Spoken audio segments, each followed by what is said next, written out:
ایک روایت میں آتا ہے کہ اللہ لیلۃ النصف من شعبان کی 15ویں رات کو آسمان دنیا پہ اپنی رحمتوں سے جلوہ گر ہوتا ہے اور فرماتا ہے کوئی رزق مانگنے والا، میں اس کی جھولیاں بھر دوں، ہے کوئی مغفرت طلب کرنے والا، میں اس کے گناہ معاف کر دوں، ہے کوئی مجھ سے عافیت مانگنے والا، میں اس کو عافیتوں سے نواز دوں، ہے کوئی فلاں چیز مانگنے والا، ہے کوئی فلاں چیز مانگنے والا، اس کی رحمتیں آواز دیتی ہیں، اور یہ آواز غروب آفتاب سے لے کر کے طلوع فجر تک مسلسل بندوں کو دی جاتی ہے، اور بندے اس کے حضور اگر دستے طلب دراز کریں، اپنی جھولی پھیلائیں، تو اللہ تعالیٰ ان کو ان کے مانگنے سے بھی زیادہ عطا فرماتا۔ ام المومنین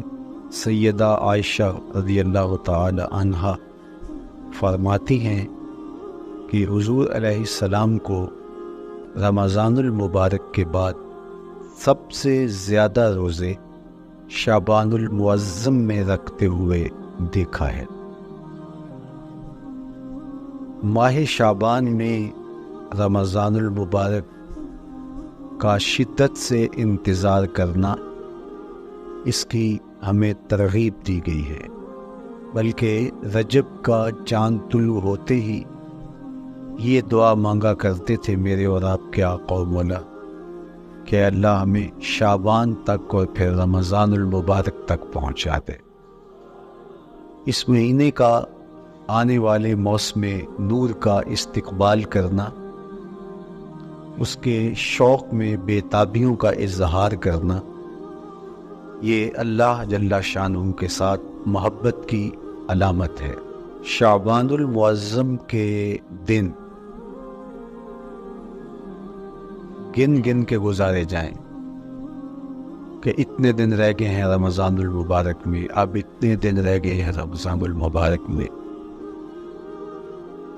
انسانی ذہن میں یہ سوال پیدا ہو سکتا ہے کہ متعینہ وقت پر تو اس مہینے نے آنا ہی ہے، اور اگر زندگی موجود رہی تو اس کو پا ہی لیں گے، تو اس شدت سے انتظار کرنے کا کیا مطلب؟ تو اس کا جواب یہ ہے، بیرون ملک سے کسی کے بزرگ نے، والد نے یا کسی کے بیٹے نے آنا ہو تو وہ 2 ماہ قبل ہی آنکھیں فرش راہ کیے ہوتے ہیں اور گن گن کے دن گزار رہے ہوتے ہیں، اور جو ہی لمحے قریب آتے ہیں تو پھر گھڑیاں اور ساعتیں بھی گنی جاتی ہیں، بار بار گھڑی دیکھتے ہیں، ابھی تک پہنچے نہیں، جبکہ یہ طے ہے کہ 5:02 پہ فلائٹ اترے گی۔ تو بار بار گھڑی دیکھنے کا مطلب لاہور سے 2 گھنٹے یہاں گجرانوالہ میں پہنچتے ہوئے لگیں گے، لیکن ہر 10 منٹ کے بعد کہ ذرا پتہ کرو کہاں تک پہنچے ہیں۔ کیا مطلب اس کا؟ مطلب اس کا یہ ہے کہ جب سینے میں کسی کا انتظار رکھا ہوا ہو تو پھر بے تابیاں، بے چینیاں، اضطراب موجود ہوتا ہے۔ ہم دنیا کے لوگوں کے ساتھ جو ربط و رشتہ رکھتے ہیں اس کے مطابق ان کا انتظار ہوتا ہے۔ کچھ آنے والے ایسے بھی ہوتے ہیں جنہوں نے ہمیں بتایا ہوتا ہے کہ فلاں دن ہم پہنچیں گے، اور وہ دروازے پہ دستک دے رہے ہوتے ہیں اور ہم سو کے اٹھ رہے ہوتے ہیں، اور اچانک جب پتہ چلتا ہے کہ فلاں باہر دروازے پہ دستک دے رہے ہیں تو ہم استقبال تو کر رہے ہوتے ہیں، لیکن ہمارے ذہن میں یہ بھی ہوتا ہے وہ میں بھول گیا، تو اب تو یہ کام بھی میرے ذمہ ہے، تو مجھے یاد آ گیا ہوتا۔ تو جن لوگوں کے لیے دل میں محبتوں کی جگہ ہو تو ان کے لیے پھر سارے کام مؤخر کر کے ان کے استقبال کیے جاتے ہیں۔ یہ مہینہ اللہ کی رحمتوں کا موسمی بہار ہے، چھم چھم رحمتیں برستی ہیں، انوار اترتے ہیں، گناہگاروں کو آتش دوزخ سے نجات بخش دی جاتی ہے۔ تو اس کا استقبال کرنا، اس کے لیے انتظار کرنا، گن گن کے دن گزارنا، لمحے اور ساعتیں بسر کرتے ہوئے بار بار ماہ سیام کا ذکر کرنا اس مہینے کے ساتھ محبت کی دلیل ہے، اور اس مہینے کے ساتھ محبت اللہ سے محبت کی دلیل ہے۔ اس لیے اس مہینے کا استقبال کرنا، اس کے لیے تیاری کرنا، اپنے گھر کو صاف کرنا، اس کے لیے اپنی اولاد کے دل میں شوق پیدا کرنا اور ماحول پہلے پیدا کرنے کی کوشش کرنا، تاکہ جو ہی یہ ماہ جلوہ گر ہو تو روزہ رکھنے کا مزاج پیدا ہو چکا ہو، تلاوت کلام مجید کا مزاج پیدا ہو چکا ہو، دیگر نوافل اور اچھے اعمال بجا لانے کی عادت پڑ چکی ہو۔ تو شعبان میں ہی اس کی تیاری ہوتی ہے، تاکہ رمضان المبارک آتے ہی ہم پوری طرح سے مستعد اور فعال ہو کر کے اس مہینے کی برکتوں کو سمیٹ لیں۔ اللہ کے محبوب علیہ السلام نے ارشاد فرمایا کہ جب ماہ سیام آتا ہے فتحت ابواب الجنہ، تو جنت کے 8 دروازے کھول دیے جاتے ہیں۔ جنت تو اللہ جل شانہ کی کرم نوازیوں کا ایک ایسا خوبصورت منظر ہے کہ آج تک نہ کسی آنکھ نے اس کو دیکھا، نہ کسی کان نے سنا، اور نہ اس کا کوئی تصور کر سکتا ہے، ایسی خوبصورت بنائی ہے۔ وہاں کی ہوائیں جب چلتی ہیں تو گرد نہیں اڑتا، کستوری اڑتی ہے۔ وہاں دودھ کی، شہد کی، مائع معین، کوثر، سلسبیل کی نہریں بہتی ہیں، موتی زمرد کے محلات بنے ہوئے ہیں۔ وہ خوبصورت محل اور وہ خوبصورت جنت کا ماحول، لیکن اس کے باوجود اس خوبصورت جنت کو، مرصع جنت کو، نظیف ترین بقعۂ رحمت کو 11 ماہ تک رنگ و روغن کیا جاتا ہے رمضان المبارک کے استقبال کے لیے، اور جب یہ مہینہ آتا ہے تو اس کے دروازے کھول دیے جاتے ہیں، اور جنت کے 8 دروازوں میں سے ایک دروازے کا نام باب الریان رکھا گیا ہے، جو صرف روزہ داروں کے اعزاز و تکریم کے لیے ہے۔ روزہ دار اس دروازے سے گزر کے جنت جاتے ہیں۔ تو آپ اندازہ کیجئے کہ اللہ نے اس ماہ مبارک کو کیا عزت دی ہے، کیا پروٹوکول دیا ہے، کیا تکریم بخشی ہے کہ نبیوں کا امام، امام المرسلین، خاتم الانبیاء، محبوب خدا اس مہینے کے لیے منتظر رہتے کہ یہ مہینہ آنے والا ہے، یہ مہینہ آنے والا ہے۔ حضرت سیدنا سلمان فارسی رضی اللہ تعالی عنہ فرماتے ہیں کہ شعبان کی آخری تاریخ کو حضور نے ایک خطبہ ارشاد کیا۔ بعض علماء نے کہا کہ یہ شعبان کا آخری جمعہ تھا، یا ہو سکتا ہے کہ آخری جمعہ 29 شعبان کو ہی ہو۔ تو رمضان المبارک سے قبل حضور نے یہ خطبہ ارشاد کیا، جو مختلف کتب احادیث میں موجود ہے۔ یا ایھا الناس، اے لوگو، قد اظلکم شہر عظیم، اللہ نے تمہارے اوپر ایک بہت پاکیزہ، پر نور، عالی مرتبت مہینہ سایہ فگن کر دیا ہے۔ شہر فیہ لیلۃ خیر من الف شہر، اس مہینے میں ایک ایسی رات ہے جو 1000 مہینے سے بہتر ہے۔ جعل اللہ صیامہ فریدہ وقیام لیلۃ تطوعا، اس مہینے کے دن کے روزے فرض قرار دیے گئے اور راتوں کا قیام نفل بنایا گیا۔ تراویح کی صورت کے اندر راتوں کے قیام کا ماحول پیدا ہوتا ہے، صلاۃ اللیل پڑھی جاتی ہے، نوافل پڑھے جاتے ہیں کثرت کے ساتھ۔ یہ اس مہینے کی شانیں ہیں، یہ اس مہینے کی رونقیں ہیں۔